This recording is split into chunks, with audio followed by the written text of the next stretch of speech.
Hey, welcome back to the Steel City Sports Podcast. We now have Super Bowl 57 set. It'll be the Chiefs taking on the Eagles in 2 weeks from now. And today we're going to do the breakdown and predictions video for the big game.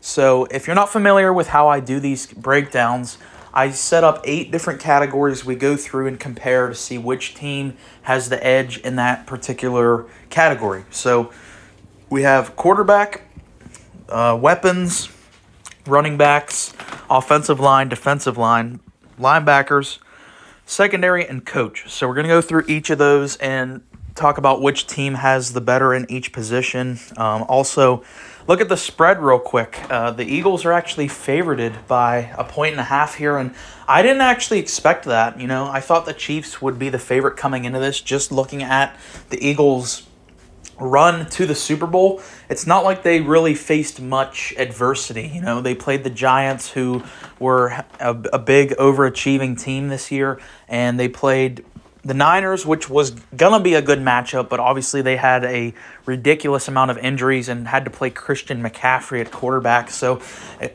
I could see the skeptics against the Eagles, where they haven't really faced much adversity, at least in the playoffs thus far, whereas the Chiefs, they have the best player in the NFL, Patrick Mahomes, and they have arguably the best coach in the NFL with Andy Reid. So let's get to it here. We have, starting first is quarterback. So we have Patrick Mahomes versus Jalen Hurts. As good as Jalen Hurts has been this year, obviously it's not close. Patrick Mahomes is the best player in the NFL, and he's going to be the MVP this year. And the interesting thing, I don't know the last time that this has happened, but the final two, or at least the what it should be, the final two people in the MVP race are actually facing off in the Super Bowl. Mahomes versus Hurts. Hurts was in this race all the way up until his injury, and I believe it was like week 15, right at the end, he got banged up and missed the last 3 to 4 games. So it's interesting. I'll have to look that up to see the last time the 1 and the 2 finalists for MVP faced in the Super Bowl.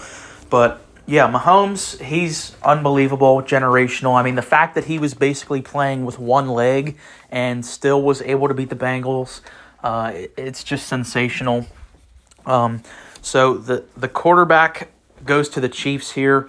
Next for the weapons, that's what I count as wide receiver / tight ends. So if you were to break them off into their own categories, obviously Kansas City has the better tight end in this matchup with Kelsey versus Dallas Goedert. But if you're lumping them together, which is what I do, I think the Philadelphia Eagles get this edge here because their 2 top receivers are miles ahead of the Chiefs receivers. You look at A.J. Brown and Devonta Smith, the top Eagles receivers, versus who would you even say are the top 2 receivers on the Chiefs? I mean, Juju.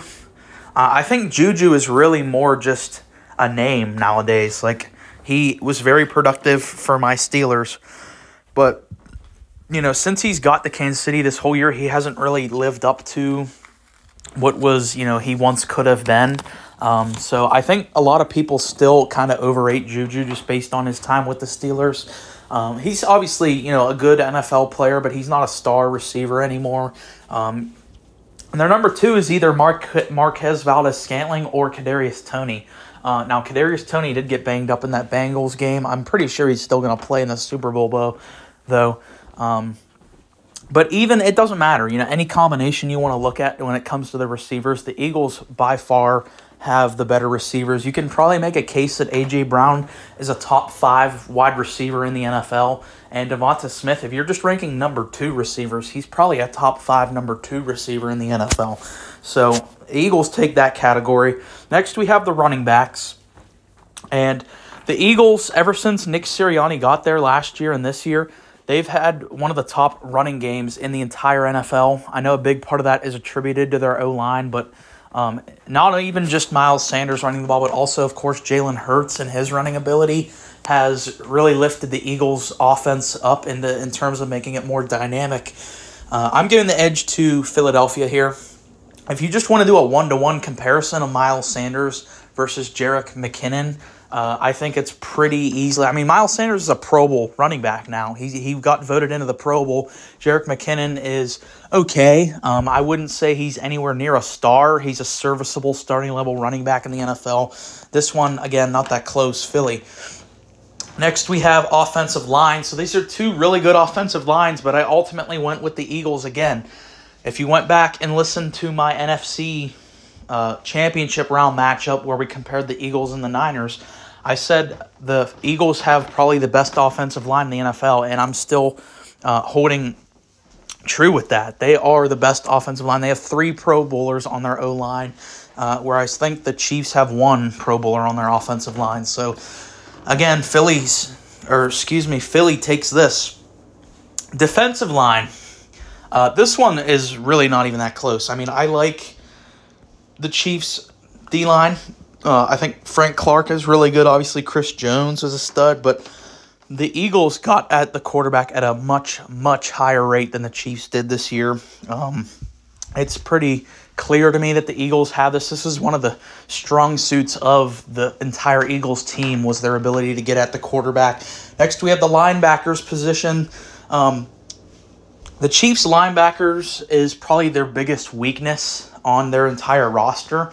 You can maybe argue secondary, but linebacker, they're very thin there, so I ultimately did go with Philadelphia. Outside of Hassan Reddick, it's not like they have an amazing linebacking core, but Hassan Reddick is, you could argue he has a case for Defensive Player of the Year. Not only was he second in the league for sacks this year, but also you look at the impact he had in that game against the 49ers on Sunday. He was an absolute game wrecker. So Philly gets that there. The secondary, again, referencing, if you've listened to this channel all throughout the year, the number one thing, not the number one thing, but one of the main things I always brought up with the Eagles is I thought that they had the best secondary in the NFL, and I still kind of hold that true. Darius Slay's a Pro Bowl cornerback. James Bradbury could be a number 1 corner on a team. He's their number 2. And Gardner Johnson is fantastic as well. They have 3 out of 4 of their secondary are elite Pro Bowl level players, whereas the Chiefs, they're pretty thin in their secondary. So I think this is a pretty easy win there for the Eagles. And then lastly, we have the coach, and that would be Andy Reid versus Nick Sirianni.